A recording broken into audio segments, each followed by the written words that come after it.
Class 8 chapter name क्या है? Simple interest and compound interest. चलिए let us start. Class 8 your chapter is simple interest and the compound interest. So first of all, सबसे पहली बात भाई, what do mean by simple interest and compound interest? You know what is interest? Interest आप सब जानते हैं कि interest क्या है, बट भाई ये इंटरेस्ट जो भी चीज़ है वो ये दो नाम क्यों दिए गए?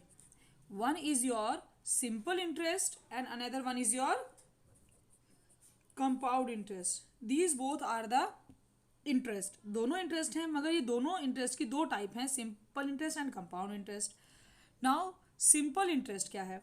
Simple interest you studied in 7th standard. Simple interest क्या था? P into R. इस तरह से देखिए, आपको याद हो तो आप P इंटू आर इंटू 2/100 करके सिंपल इंटरेस्ट फाइंड आउट करते थे। अब in class 8 you will studied about compound interest. तो भाई सबसे पहले क्वेश्चन आता है कि भाई ये है क्या? सिंपल इंटरेस्ट और कंपाउंड इंटरेस्ट में क्या फ़र्क है? सबसे पहले ये पता होना चाहिए। आप सब जानते हैं P फॉर प्रिंसिपल है।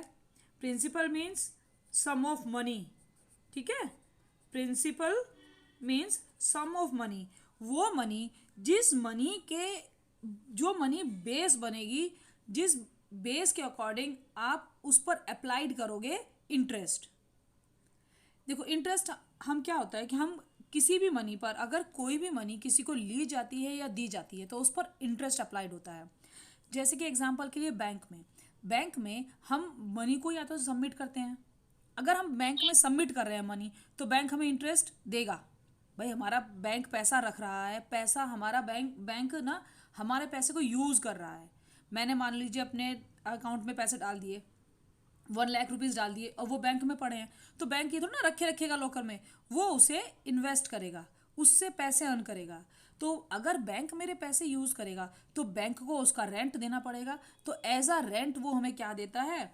एज अ रेंट वो हमें इंटरेस्ट देता है। तो ठीक है, मैंने पैसे बैंक में जमा करे 1,00,000 रुपीज़, तो बैंक ने मुझे इंटरेस्ट दिया।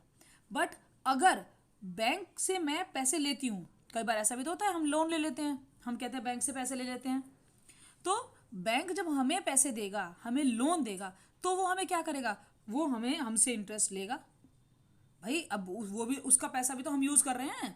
जब अब हम उसका पैसा यूज़ कर रहे हैं तो वो हमसे भी लेगा, अब वो हमसे इंटरेस्ट लेगा। तो जो पैसे 1,00,000 रुपीज़ या तो मैंने बैंक में जमा करे एग्जाम्पल के तौर पे, या मैंने बैंक से निकाले, वो दोनों क्या हैं? वो दोनों हैं बैंक मेरा principal, sum of money, base. उस पैसे के अकॉर्डिंग वो पैसा कम है तो कम इंटरेस्ट हुआ, ज़्यादा है तो ज़्यादा होगा। तो this principal, this sum of money is called the principal. वो पैसे जिस पर हमें इंटरेस्ट अप्लाइड करेंगे वो मनी कहलाएगी प्रिंसिपल। आफ्टर दिस एक आता है रेट और रेट ऑफ इंटरेस्ट।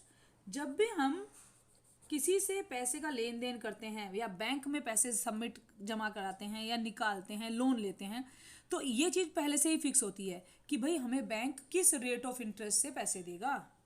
ये बात फिक्स कर लेता है बैंक भी, ठीक है? तो रेट ऑफ इंटरेस्ट होता है और उसकी यूनिट हमेशा याद रखेंगे, पर एनम। पर एनम का मतलब क्या है?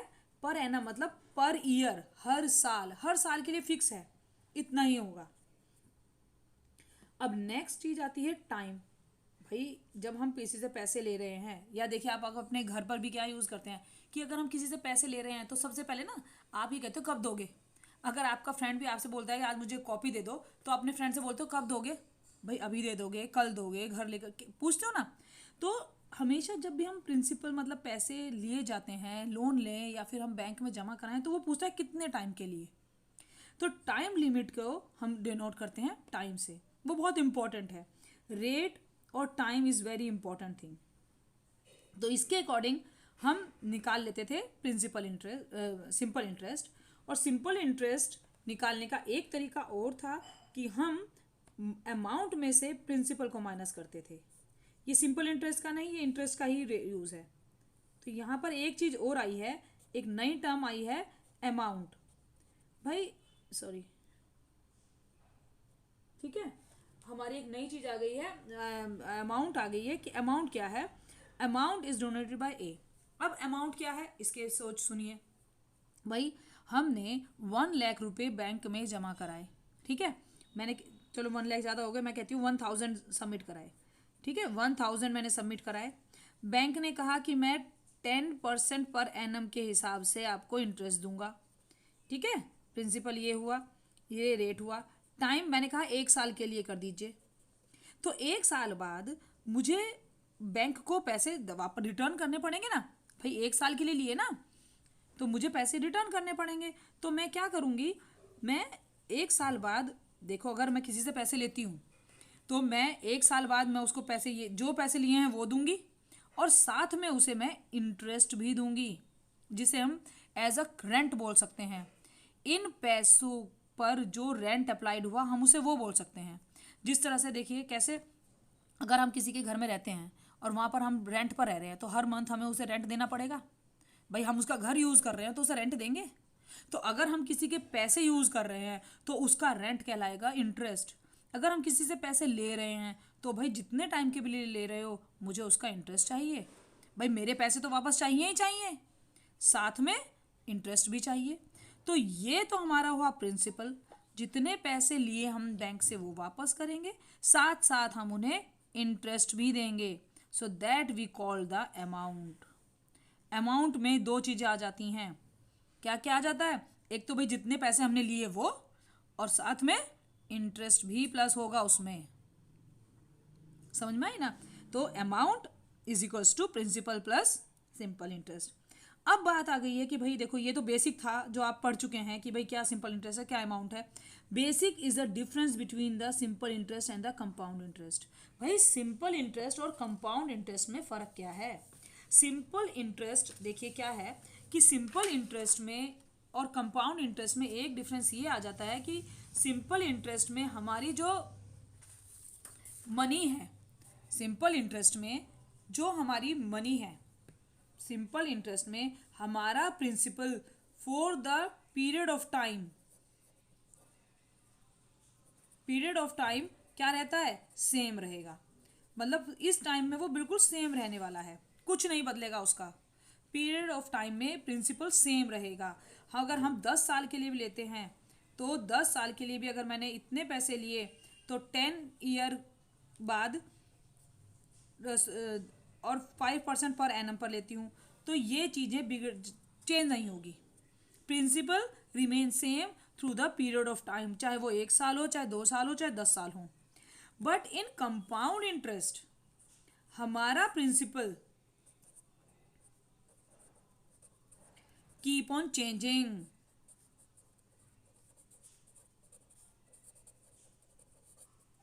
कैसे चेंज होगा, मीन्स हर साल हमारा जो इंटरेस्ट है वो प्रिंसिपल, हमारा अमाउंट हर साल बदलता रहेगा। हमारा प्रिंसिपल में इंटरेस्ट 1 साल बाद ऐड हुआ, उसके बाद देखिए यहाँ हमारा, इसे रिवर्स कर देती हूँ, 10% और 5 साल के लिए कर लेती हूँ, ठीक है, ये मैंने 10% पे 5 साल के लिए, तो यहाँ पर हमारा सिंपल इंटरेस्ट क्लियर हो जाएगा कि भाई इतने इंटू 10% पे और 5 और 100, तो इसका मतलब मुझे इंटरेस्ट के मिलेंगे 5 साल बाद, ये 5 ईयर है, 5 साल बाद एग्जाम्पल के तौर पे समझा रही हूँ, 10 × 5 मीन्स कि अगर 10 साल बाद वो मुझे वापस करेगा तो वो मेरे 1000 रुपीज़ वापस करेगा मेरा अमाउंट, और प्लस साथ में 500 रुपये, मुझे इतने पैसे मिलेंगे, ठीक है। ये तो सिंपल इंटरेस्ट की बात हुई थी। बट कंपाउंड इंटरेस्ट में क्या होगा, मैं हर साल जो मेरा 1 साल के लिए निकालूंगी, देखो अब मुझे कंपाउंड इंटरेस्ट फाइंड आउट करना है, तो वो कहेंगे भाई मेरे पैसे हैं 1000 रुपये प्रिंसिपल, मुझे रेट देना है 10 के हिसाब से, तो 1 साल में देखिए यहाँ टाइम 5 ईयर, यहाँ भी टाइम 5 ईयर है, मगर वो हर साल कैलकुलेट करेंगे, हम हर साल कैलकुलेट करेंगे। तो देखिए ये हुआ, तो मतलब 1 साल बाद मेरे को इतना मिलेगा एज अ इंटरेस्ट, ये आपका इंटरेस्ट आ गया, ठीक है। बट एक देखिए यहाँ पर सीधा 5 साल का एक साथ निकाल लिया, मगर ये 5 साल में हर बार निकालेंगे। अब एक साल जब कंप्लीट हुआ था, ये 1 ईयर है, 1 ईयर, इसके बाद इन्होंने कहा कि भाई अब बताइए कि अब मेरा एक साल खत्म होने के बाद मेरा अमाउंट कितना हो गया। देखिए 1000 रुपये थे, 100 रुपीज़ मेरे इंटरेस्ट बन गए एक साल में के बाद, तो एक साल बाद मेरे पैसे इतने हो गए आफ्टर 1 ईयर। तो अब हम बोलेंगे कि ये जो मेरे अमाउंट हैं ये मेरा प्रिंसिपल बन गया। अब मुझे इंटरेस्ट इन 1000 रुपये पर जो मेरे हैं वो तो चाहिए भाई, 100 रुपये भी तो मेरे ही एज अ इंटरेस्ट हैं, अब मुझे इन पर भी इंटरेस्ट चाहिए, उस 100 रुपये भी पे इंटरेस्ट चाहिए। तो जब सेकेंड ईयर स्टार्ट होगा तो सेकेंड ईयर स्टार्ट होने में हमारा, इसे अमाउंट ही करती हूँ, हमारा प्रिंसिपल बन जाएगा इतना, और अब हमें वो इंटरेस्ट कितना देंगे, इतने पर 10% के हिसाब से एक साल का और चलेगा। चलिए इस तरह से ये भी कट, ये भी कट, तो अब मेरा इंटरेस्ट आ गया है 110 रुपीज़। देखो पहले साल में इंटरेस्ट कितना आया था 100 रुपीज़, क्योंकि मेरा जो प्रिंसिपल था वो 1000 था, मगर एक साल बाद मेरा जो ये इंटरेस्ट था वो भी मेरा हो गया ना भाई। एक साल बाद मैंने पैसे ले लिए और वो मेरे पैसे मेरे इसमें ऐड हो गए, मेरे प्रिंसिपल में अमाउंट बन गया इतना। अब जो ये अमाउंट था सेकेंड ईयर में वो फिर से प्रिंसिपल हो गया, वो फिर प्रिंसिपल हो गया, और अब मुझे इंस्टेड ऑफ 1000 मुझे इंटरेस्ट किस पर मिलेगा 1100 रुपीज़ पर। तो मेरा इंटरेस्ट बढ़ गया, पहले साल में 100 ही था और इसमें क्या हो गया 110। सो देखो प्रिंसिपल बदल गया कि नहीं बदल गया। यहाँ पर प्रिंसिपल सेम था, सीधा एक साल 5 साल का निकाल लिया, बट यहाँ पर क्या हुआ, हर साल हमारा जो प्रिंसिपल है वो चेंज होता रहेगा। कैसे चेंज होगा, क्योंकि हर साल हमारे प्रिंसिपल में ऐड होंगे हमारे इंटरेस्ट अमाउंट, जो भी इंटरेस्ट है भाई एक साल के एंड में वो मेरा है और वो ऐड होगा मेरे प्रिंसिपल में, और अगर वो मेरे प्रिंसिपल में ऐड होगा तो मेरा प्रिंसिपल एक साल बाद बदल जाएगा। जो फर्स्ट ईयर के लास्ट में मेरा अमाउंट बना प्रिंसिपल प्लस सिंपल इंटरेस्ट, वो मेरा बन गया as a principal for the second year.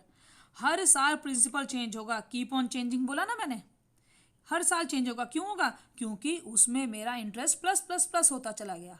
ये this is the compound interest.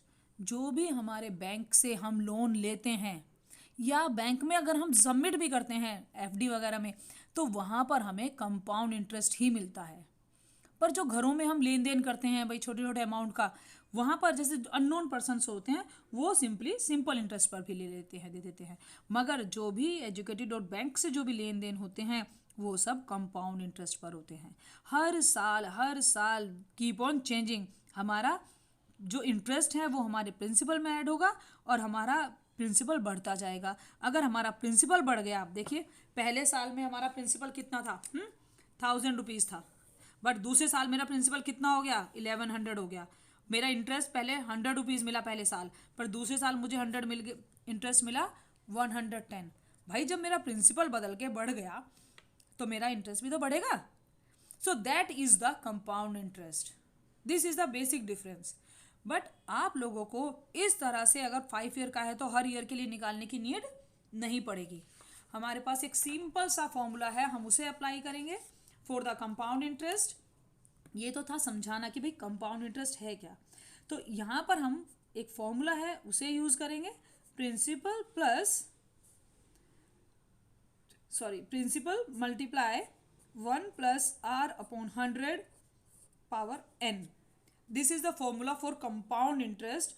And ये अमाउंट निकालेंगे और अमाउंट निकालने के बाद हम कंपाउंड इंटरेस्ट निकाल सकते हैं, अमाउंट माइनस प्रिंसिपल।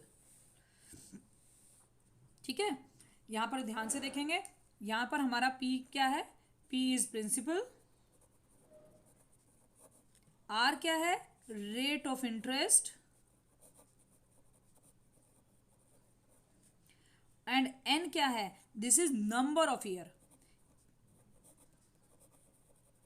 कितने साल के लिए, एंड A क्या है, A इज द अमाउंट। देखिए सिंपल इंटरेस्ट का जो फॉर्मूला था ध्यान से देखेंगे वो सीधा सिंपल इंटरेस्ट का फॉर्मूला था, इस बच्चे में वो सीधा सिंपल इंटरेस्ट का फॉर्मूला था। बट यहाँ पर पहले आपको अमाउंट निकालना पड़ेगा P into 1 plus R upon, और ध्यान से ये प्लस है, ये 1 है पूरा, और this is whole the power n। यहाँ पर पहले आपको अमाउंट मिलेगा स्ट्रेट अवे, और तब आपको अगर कंपाउंड इंटरेस्ट निकालना है तो इस फॉर्मूले से कंपाउंड इंटरेस्ट निकालेंगे।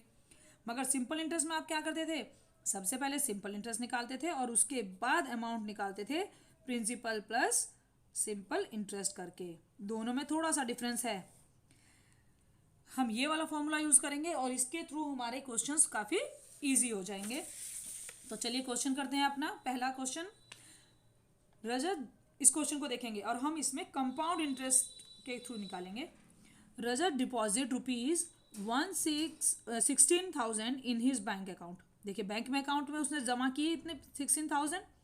Find the compound interest he will earn at the end of a year at 5% per annum. देखिए जब आपको अगर वो कंपाउंड इंटरेस्ट पे कर रहे हैं तो वहाँ लिखा होगा, जैसे यहाँ लिखा है कंपाउंड इंटरेस्ट है, ईयर पर ध्यान दीजिए, वहाँ लिखा गया a year, single year, and percent per annum. हमेशा ध्यान रखना है rate is always with the percent sign, and per annum it is compulsory to write per annum because sometimes it may be half year और quarterly also. तो आपको इस पर जरूर ध्यान देना है कि क्या मैंशन है। तो देखिए सबसे पहले लिखेंगे क्या क्या गिवन है। प्रिंसिपल, ये गिवन है। प्रिंसिपल क्या होता है, the basic amount which we will get credit, जिससे हमें इंटरेस्ट जिस पर मिलता है, जिस पर इंटरेस्ट अप्लाई होता है, this is the basic amount, this is the principal. Rate mention है, दिस इज 5% पर एनम, ध्यान से पर एनम हमें लिखना है। एंड टाइम, देखिए टाइम को आप ध्यान रखिए, जिसे आप एन लिखती हूं मैं यहाँ पर, ठीक है, एन, दिस इज 1 ईयर। हमें क्या निकालना है, फाइंड द कंपाउंड इंटरेस्ट। तो सबसे पहले मैं अमाउंट फॉर्मूला अप्लाई करूंगी क्योंकि मुझे अमाउंट फॉर्मूला पता है, 1 plus R upon 100 power N. ध्यान रखिए ये प्लस है इधर, प्रिंसिपल आपका 16,000, 1 plus 5 upon 100 and this is 1। ये कट करेंगे तो 20 होगा, या 16,000, 1 प्लस 1/20, 1 की पावर तो 1 हमें करने की ज़रूरत नहीं है। अब यहाँ पर बड़े अच्छे से ध्यान देंगे, ये 1 है और ये प्लस है, मुझे यहाँ पर एलसीएम लेकर ऐड करना है। ब्रैकेट में ना ये होल नंबर है, ये फ्रैक्शन है, हम इसे कैसे ऐड करेंगे, एलसीएम लेके। LCM is your 20, this is now 20 plus 1, तो ये आपका क्या हो जाएगा, 1621/20, 0 से 0 कट, ये आया आपका 800, एंड मल्टीप्लाई करेंगे हम 800 की 21 से, 2 0। सो हमारा अमाउंट कितना आ गया, हमारा अमाउंट आया है 16,800। दिस इज आर अमाउंट, पर हमें अमाउंट नहीं निकालना, हमें क्या निकालना है, compound interest. Compound interest is amount minus principal, means ₹16 minus 16,000, तो ₹800 इज योर कंपाउंड इंटरेस्ट। आ गया हमारे पास कंपाउंड इंटरेस्ट। कितना इजी है, स्ट्रेट अवे हमें फॉर्मूला अप्लाइड करना है, मगर ये आप समझेंगे, डिफरेंस पता होना चाहिए, what is the difference between the compound and the simple interest. Compound interest में हर साल हर प्रिंसिपल कीप ऑन चेंजिंग, हर साल हमें इंटरेस्ट हमारे प्रिंसिपल में ऐड होके हमारा प्रिंसिपल बदलता जाएगा, बढ़ता जाएगा, देन वी गेट this।